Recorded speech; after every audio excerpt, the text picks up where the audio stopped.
Ok, antes que alguém se ausente da sala pensando que eu vou falar como é que se monta um aviãozinho com Lego, eu chamei essa apresentação e me permitam aqui o anglicismo de permanecer com o texto original. Eu criei essa apresentação exclusivamente para esse evento, mas eu quis buscar a The Art of the Brick para enaltecer a questão ali do K, né? Que tem uma série de sentidos, ok? Porque nós vivemos aí o tempo do conhecimento, e essa é a grande questão. Essa é a grande questão envolvida com a compra, a decisão pelo caça, né? Então, eu aqui me embananei um pouquinho aqui com o uso do controle, eu quebrei aqui alguma expectativa, então já ficou explícito aí que essa arte do brick é construindo um caça, o know why, ou seja, por que é que nós vamos construir um caça, o know what, e aí sim vamos chegar no know-how. Bem, o sumário da apresentação eu vou ser bem breve, até porque até para prestigiar as pessoas que tinham feito a programação original, eu prometo trocar de paletó e faço novamente a apresentação um pouco mais demorada no segundo turno, tá? Então eu vou pular muitas coisas aqui, mas enfim, a introdução, reunindo as peças, quem vos fala, por que precisamos de defesa, a importância da escolha do Brasil para esses interessantes membros aí, um mundo entre gerações, uma definição que eu tenho cunhado um pouco diferente do que se tem falado, que é o TTC, o Tech Timing Cost, e a nossa conclusão. Então, vou tentar ir o mais rápido. Quem vos fala? Como vocês já viram aí no programa, eu sou piloto que fiz a avaliação das 3 aeronaves de forma independente. Eu tenho um pouco mais de 12 mil horas de voo, entre mais de 80 tipos, entre aviões e helicópteros. Tenho cursos de testes de avaliação de aeronave nos Estados Unidos e no Reino Unido. Tenho curso na área de estratégia e segurança nacional pela Kennedy School of Government da Harvard University. Curso na área de engenharia aeronáutica pela TU Delft. Sou jornalista também, membro efetivo da ABI, Associação Brasileira de Imprensa. E o motivo que me traz aqui, na verdade, é porque eu sou editor-chefe de avaliação de aeronaves da agência DefesaNet. Então, vamos lá. Essa é a parte que eu vou pular, e se quiserem, dentro do programa, na parte da tarde, eu posso estender um pouco mais como foi a avaliação. Então, a missão lá do F-18, lá em Oceana, foi uma coisa completamente diferenciada. Nós fizemos uma imersão, realmente, dentro do esquadrão americano, e para o F-18 voamos o último modelo, ou seja, no último software disponível para a US Navy, onde nem todos os esquadrões ainda estão operando a aeronave. Eu vou pular muito essa parte aqui. Isso é uma foto nossa em voo aí, para quem vibra com a aviação, mas, enfim, como eu sabia que o tema era indústria, eu transversei um pouco da parte mais técnica de pilotagem e sim foquei na questão industrial, ou seja, o que é que nós podemos aprender dessa experiência, tá? Então, vou pular algumas coisas. A parte interessante e que interessa a indústria, e que poderíamos discutir mais tarde, havendo interesse, é a questão de alguns números embutidos nisso, ou seja, quando iniciou a produção, quanto tempo demorou para essa aeronave entrar efetivamente em serviço, e aí tem uma série de entrelinhas, mas eu não vou comentá-las agora para não estragar o almoço de vocês. Vamos lá. Essa foi a missão na França, com o Rafale. Também voamos o último modelo, que inclusive não está disponível para a Força Aérea Francesa. A aeronave que nós voamos, ela... aqui é só mostrando também uma foto nossa, eu fiz questão de deixar esses registros. Aqui, tanto embora eu tenha feito essa inclinação, mas eu estou utilizando uma das tecnologias embarcadas no Rafale, que é o Terrain Following. Desculpa. Então, aqui eu estou voando a 30 metros de altura a 900 km por hora. Quer dizer, o avião está voando. Aquela história, mamãe, olha, sem as mãos, tá? Mas aí eu já tinha assumido um pouquinho, porque eu comecei a fazer uma curva para a esquerda. Tá? Então, de novo, a questão interessante disso daí é a questão de quando começou a produção, o primeiro voo. Isso daí, sim, interessa muito para a questão industrial. Tá? O Gripen tem um vídeo que também vai ficar para casa da tarde, caso haja tempo. Se eu conseguir dominar aqui, acho que eu estou sendo rápido demais aqui para a mudança da... O custo unitário eu não coloquei, porque esperava a presença aqui do Brigadeiro Crepaldi. Então, assim, é um assunto mais relacionado à Força Aérea, eu não quis entrar nesse mérito, e até mesmo porque o Brigadeiro Crepaldi tem a melhor das defesas pela escolha da aeronave. A mais brilhante que, infelizmente, não sei porque a Força Aérea não priorizou a justificativa dele como a defesa da escolha da aeronave. Bem, vou tentar pular. Ok, consegui. Por que precisamos de defesa? Eu gostaria de lembrar uma coisa que eu estava torcendo para que ninguém falasse isso e eu tocasse no primeiro momento. O dia de hoje, 9/11.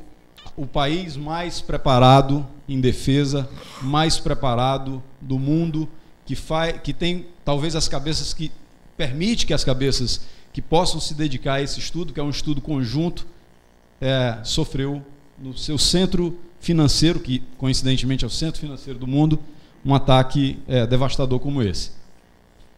Então, em questão de defesa, não dá para pensar para agir depois. Você tem que sempre agir pensando antes, e ainda assim você está susceptível a essas questões. Tá?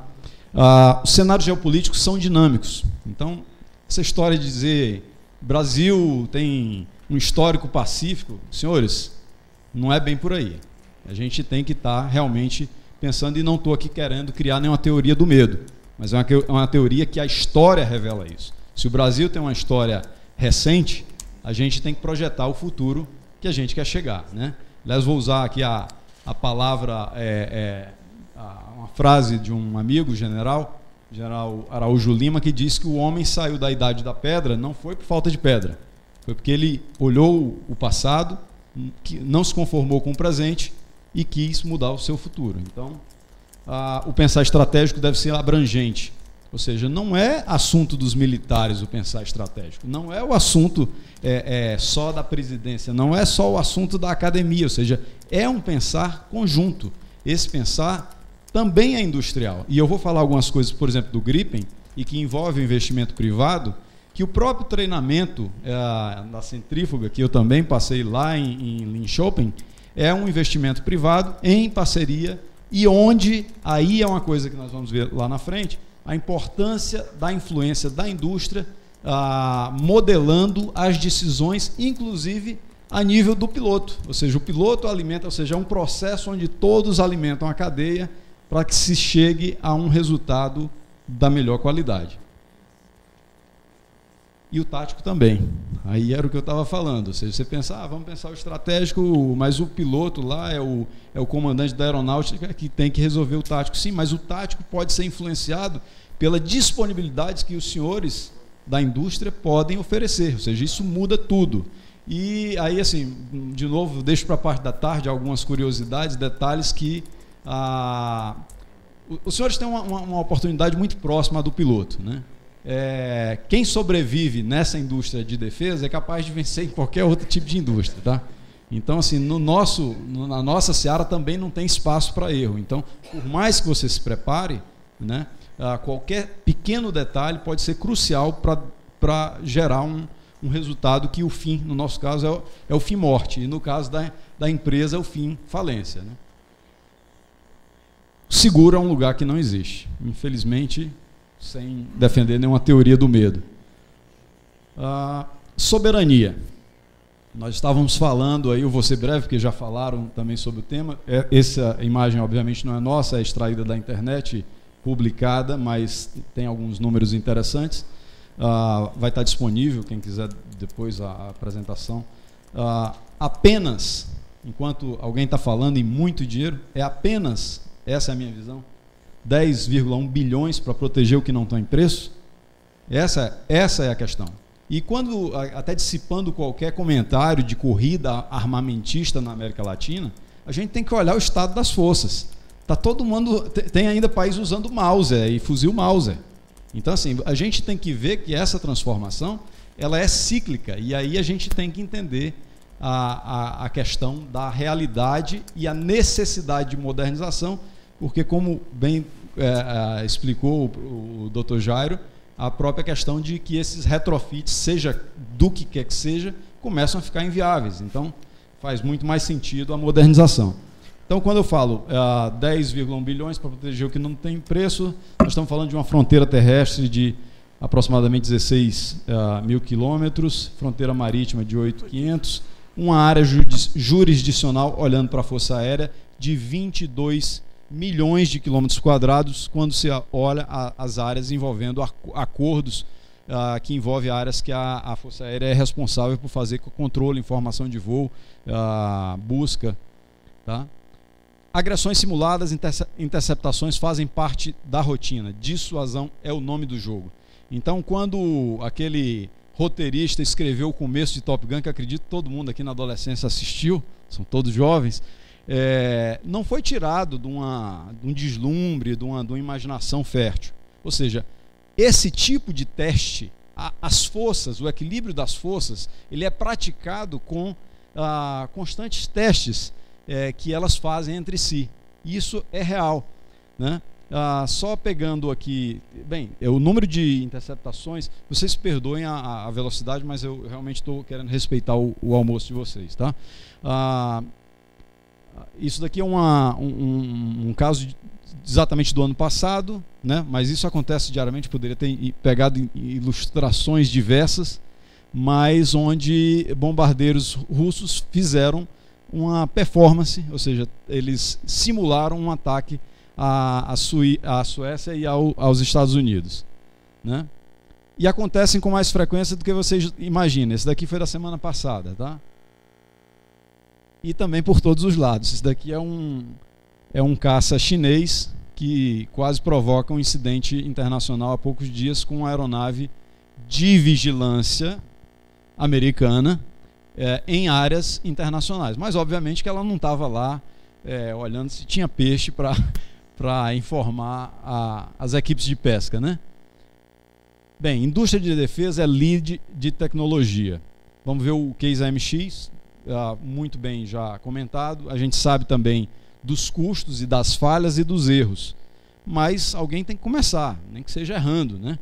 E, quer dizer, eu falei em começar, mas o caso do Gloster Meteor é algo também muito interessante. Mas pegando especificamente o AMX, aqui eu já mencionei o nível que chegou o AMX modernizado, a UM, tá? Que realmente incorpora muitas coisas interessantes e cai como um case também dos contingenciamentos, ou seja, você já furou completamente o programa de entrega da aeronave e comprometeu também a empresa que assumiu um monte de compromisso com A, B, C, e agora você diz para o cara, olha, eu não tenho dinheiro, vai segurando aí. Mas, pô, vai segurando como? Para quem faz aqui, os senhores todos, a grande maioria faz negócios com o exterior, a dificuldade que a gente tem, a energia que a gente gasta para explicar para o estrangeiro que a tomada de decisão aqui e que para você conseguir as coisas, o cara pensa que você está, com perdão da palavra, está brincando com ele, está blefando, né? Mas, enfim, o caso do MX nos propiciou adquirir tecnologias para a gente ter realmente aeronaves executivas muito respeitadas no mundo, aeronaves hoje regionais também muito respeitadas no mundo, chegando a estarmos lançando agora a primeira aeronave totalmente fly-by-wire da Embraer, tá? Tudo fruto, ou seja, está lá atrás com todo esse aprendizado. Inclusive o MX, vale a pena falar, uma das coisas que ficou melhor foi como desenvolver equipes para fazer a absorção de tecnologia, ou seja, como você coordena equipes de transferência de tecnologia. Isso e também caindo aí, né, desdobrando nessa grande aventura. Inclusive o seguinte, eu não vou para esse momento, para não me alongar, adentrar naquele conceito nosso do TTC, né, do Tech Time Cost, mas o caso da Embraer para o KC-390, pela nossa experiência, eu acredito que vai ser um grande sucesso. Porque você tem que olhar exatamente o mercado como um todo. Você tem uma frota de C-130 enorme no mundo, você já fez várias remodernizações e você sai de prancheta com uma aeronave com soluções inovadoras. Então você adequa a questão do tempo, da tecnologia, ou seja, quanto tempo vai precisar para que o KC esteja full operacional? 2 anos, 3 anos, 4 anos? Ele ainda está dentro da janela de tempo, mesmo a indústria de tecnologia sendo tão rápida e tão dinâmica. A importância da escolha do Brasil, tá? Olha o que acontece. Para o mundo todo, e isso é uma coisa que sinceramente tem me incomodado, estou vendo muito pouco explorada. Ninguém tem falado do poder que o Brasil hoje tem na mão. Lá fora se fala mais do que aqui, e eu não vejo falar na Suécia. Isso me assusta um pouco. Eu acho que a gente já devia ter batido o pé e dizer assim, olha, a moça mais bonita do baile agora sou eu. Então está todo mundo querendo dançar comigo. Tá? Então o mundo está ficando demais para tantos fabricantes. Isso eu estou falando da indústria de caças. Tá?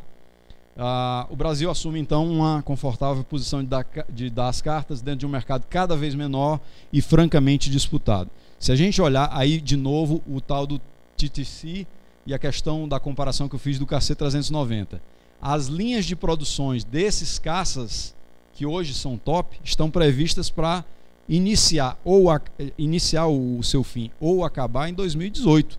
Estamos falando de 4 anos à frente. E aí começam as análises. Quando é que a gente vai receber a nossa aeronave com todos os softwares incorporados? Mas aí isso daí é para outra.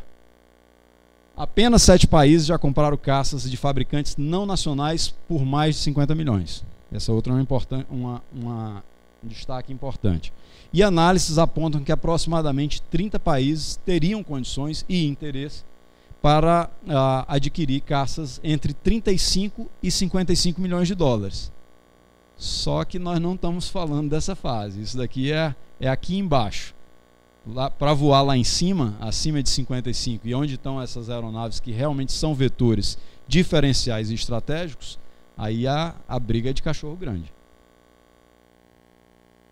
Para a Força Aérea e para a defesa. Por que uma defesa precisa de caças? Que arma é capaz de alcançar qualquer lugar num raio de 1000 km dentro de 1 hora? Fazê-lo sejam as forças locais cooperativas ou não. Identificar os caras bons e os caras maus. Lançar sua carga com a precisão entre 5 e 10 metros da outra carga que você lançou. Não é essa. Também não é essa. Ainda bem que o Eduardo saiu, né? Eu não estou falando aqui contra o helicóptero. É lógico que há importância para o seu cenário tático e estratégico. Que arma é capaz de conquistar a superioridade aérea, suprimir defesas adversárias, realizar a interdição de tropas inimigas, oferecer apoio aéreo aproximado, cumprir missões de inteligência, vigilância, aquisição de alvo e reconhecimento, além do campo visual, e além disso garantir a segurança de uma partida de futebol. Eu fiz aqui essa foto aqui do Gripen operando na Copa da África do Sul. E ainda ter a perspectiva de se tornar um vetor embarcado, multiplicando a projeção de força e capacidade expedicionária do país, que é a ideia aí do Sea Gripen, utilizando o Gripen como referência. Daqui a 40 anos, por que uma aeronave de caça permanece em serviço por tanto tempo? Porque ela é modernizável, pela incorporação de tecnologia através de componentes eletrônicos, pela incorporação de novos armamentos, porque ela é mobilizável, ou seja, eu consigo colocá-la em vários locais, e, ilustrativamente, esse foi o primeiro F-5 que voou no mundo. Aí os senhores me perguntam, em que museu ele se encontra? Está aqui ele aí. Ele é o FAB 4856, continua voando na nossa Força Aérea. Então, são 42 anos de voo desde a sua origem. Para a indústria brasileira, e aí é onde chegamos na questão dos bloquinhos Lego, porque eu trouxe a essa imagem, né? Exatamente, e talvez como resumo do que foi falado nesse início da questão industrial, nós temos que buscar, para ter a sobrevivência dessa indústria e para a importância nacional, identificar que partezinhas dessa, que legozinhos, que bloquinhos desse podem ser, sim, transbordar para a tecnologia civil também. Inclusive, a tecnologia militar, ela tão somente é, isso mundialmente, como o grande abridor de pesquisa e desenvolvimento. Ou seja, você vai transbordar, sim, porque aí você tem, e teoricamente deveria ter, uma política de governo que esteja comprometida em apoiar essa pesquisa e entender que o valor envolvido não é o do lucro, e sim o do conhecimento. É o que isso vai trazer de ganhos para a sociedade, para a formação de postos de trabalho qualificados, para a inteligência nacional. Quando eu falo inteligência, eu transbordo o sentimento de inteligência de espiões, e não estou falando desse tipo de inteligência, estou falando realmente dos valores a ficarem no país. Eu estou apressando cada vez mais que ela levanta a plaquinha lá 5 minutos, eu estou correndo aqui contra o tempo, mas vamos nós. Primeiro ponto, compreensão do que é transferível. Quando a gente começa a falar, vamos fazer transferência de tecnologia, eu quero que o Brasil seja capaz de fazer isso. Primeiro, seção quente de turbina, isso não entre dois parceiros eles não transferem entre si. Isso é balela. Então a gente tem que primeiro entender o que é transferível. E aí caímos na boa observação e quanto paga por isso. Para que eu vou queimar a mufa, literalmente, para descobrir como é que eu faço uma coisa melhor do que alguém, e vou chegar lá e, eu sou seu parceiro aqui, tenho interesse, vou transferir isso para você.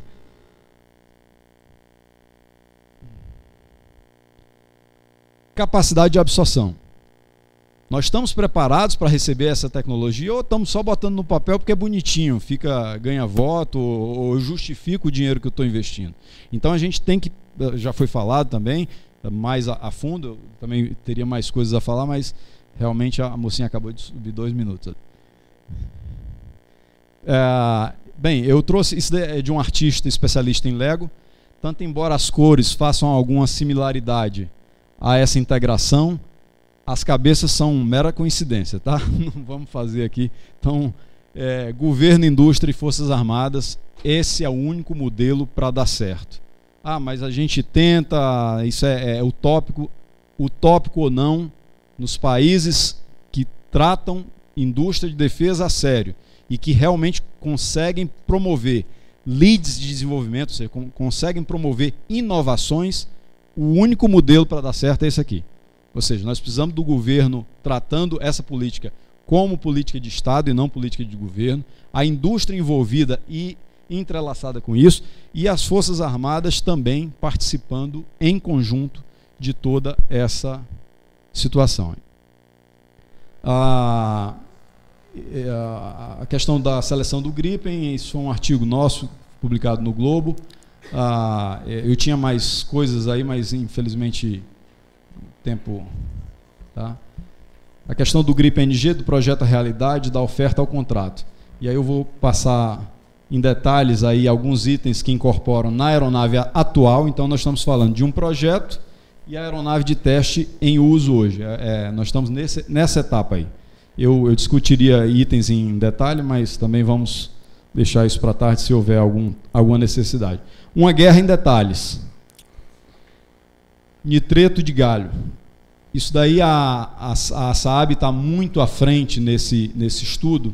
E o que é isso? O nitreto de galho nada mais é do que um componente, um cristal que é utilizado em sensores, em radares e que é tido como capaz de otimizar em 25% as transferências de informação, as transferências de onda.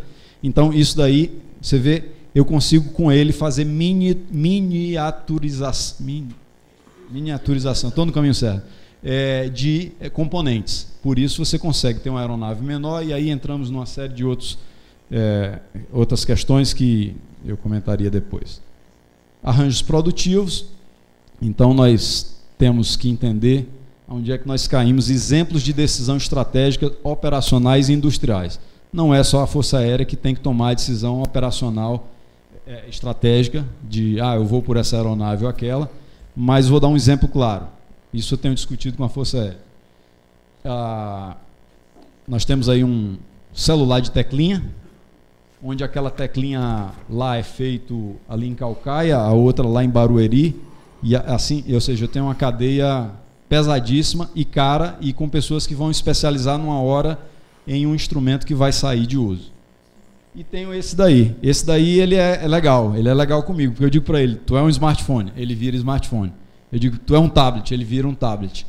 Eu digo para ele, olha, agora você vai virou uma máquina fotográfica, ele vira máquina fotográfica. Ou seja, eu mudei o software, incorporei uma pequena interface nele, e aí eu tenho essa situação. E aonde é que se aplica na nossa realidade caça?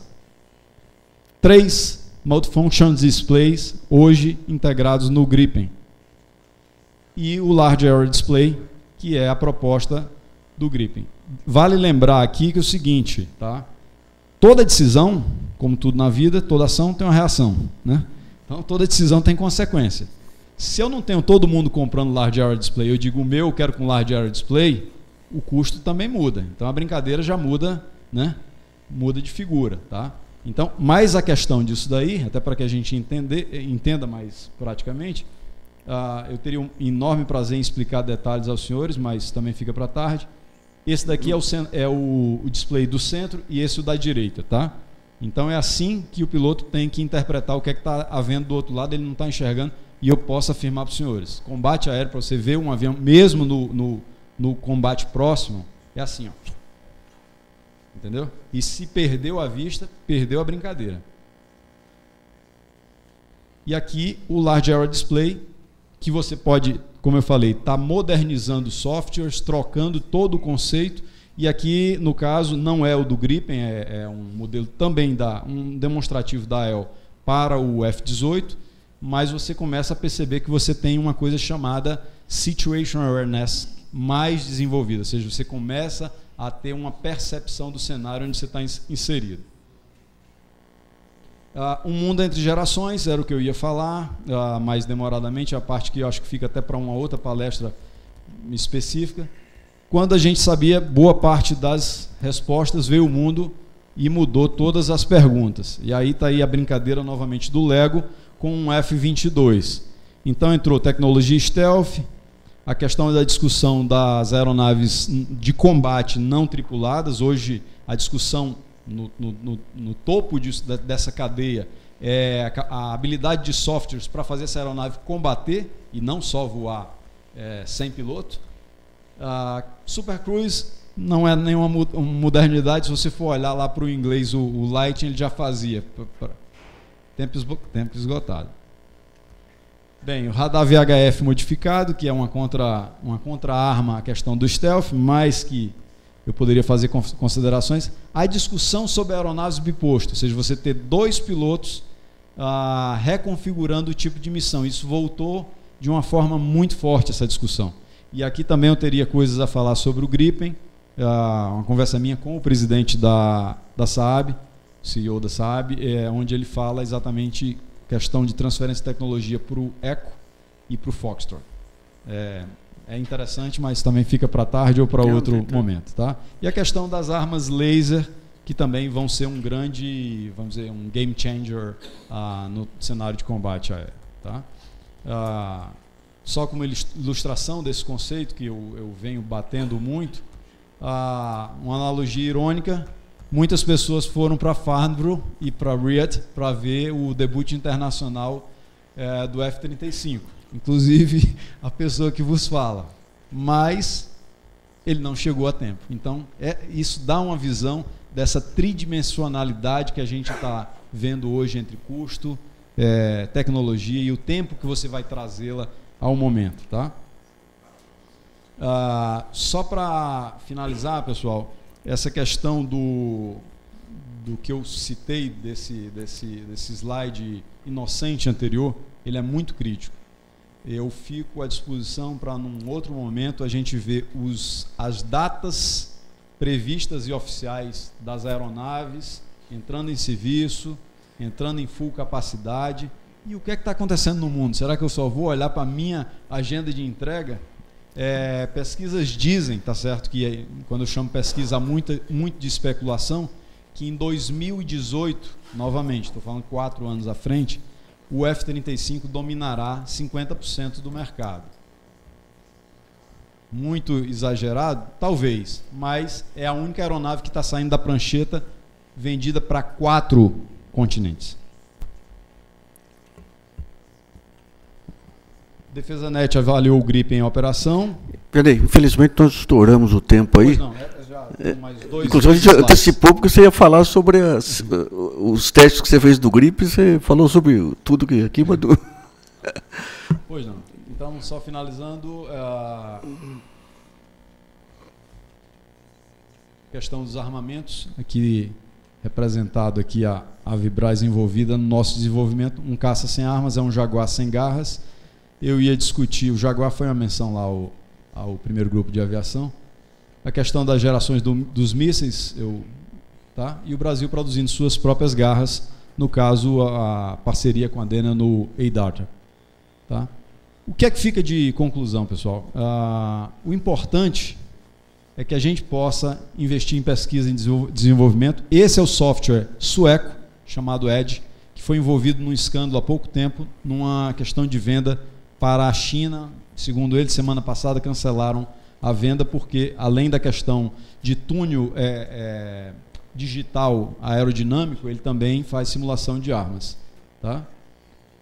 E o futuro, esse daí é a minha mensagem, que eu espero que a gente consiga chegar nisso daqui. Isso daí é o modelo também sueco, a partir dos conceitos do Gripen. Ele já está aí com o COCA da Força Aérea.